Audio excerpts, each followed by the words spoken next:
महाराष्ट्र के संभाजीनगर में भी नांदेड़ जैसा मामला सामने आया।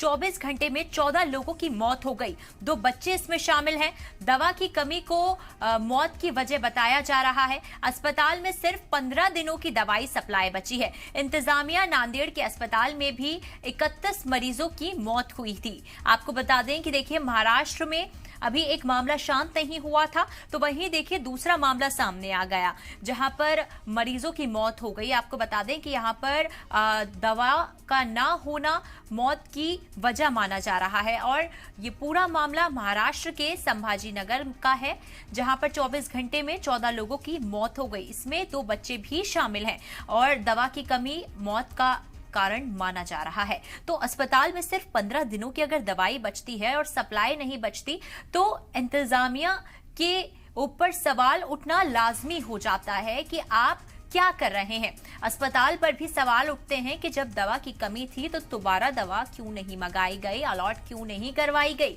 तो ये एक बड़ी खबर आपको बता रहे हैं, महाराष्ट्र से आ रही है। महाराष्ट्र से ये दूसरी ऐसी चीज सामने निकल कर आई है, वारदात निकल कर सामने आई है, जिसके अंदर संभाजीनगर में नांदेड़ जैसा मामला देखने को मिल गया। 24 घंटे में 14 लोगों ने अपनी जान गंवा दी। इसमें 2 बच्चे भी शामिल हैं। दवा की कमी असली वजह बताई जा रही है मौत की। अस्पताल में सिर्फ 15 दिनों की दवा सप्लाई है।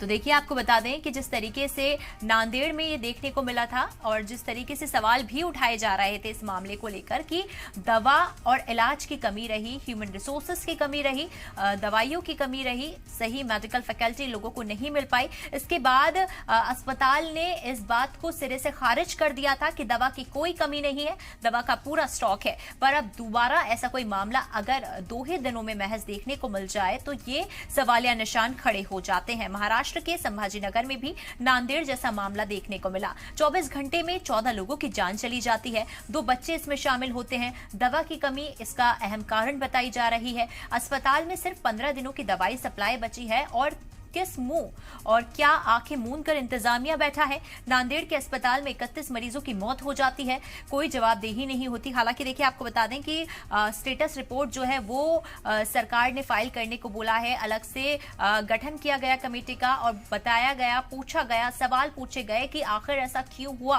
किसकी लापरवाही है। जिसके बाद से देखिए, नांदेड़ का अगर आपको हादसा मैं बताऊं तो जो मामला सामने आया था उसमें कहा गया था कि जिन लोगों की मौत हुई है वो पहले से ही इस कंडीशन के अंदर हॉस्पिटल में आए थे कि उन्हें बचा पाना मुश्किल था। और जो बात दवा की कही जा रही थी कि दवाइयों की कमी आ रही है, स्टाफ की कमी आ रही है, उसको सिरे से खारिज कर दिया गया था।